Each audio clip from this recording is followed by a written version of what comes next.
Idol बन चुके हैं क्योंकि इतना स्ट्रॉन्ग वीडियो आप लेके आते हैं और आप ये सब जो लॉन्चिंग वाला प्रोग्राम है ये सारे आजकल भोजपुरी भाषा में जितने भी गाने आ रहे हैं सबका प्रीमियर लगना अपने भैया के साथ ही स्टार्ट किया था।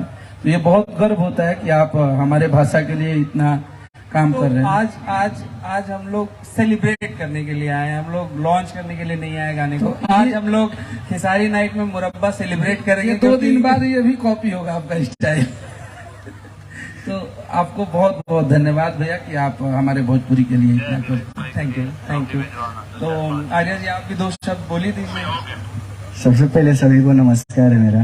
ये अंदर से तो मुझे सबसे पहले डर लग रहा है क्योंकि मेरा पहली बार इवेंट में आया हूँ लेके बोल रहा हूँ, तो कोई बात नहीं, कुछ गलत निकल जाएगा तो छोटा बच्चा समझ के माफ कर दीजिएगा। सिंगर वाला डायलॉग है ये। और भैया का बहुत प्यार मिलता है और हम लोगों ने काफी सारे गाने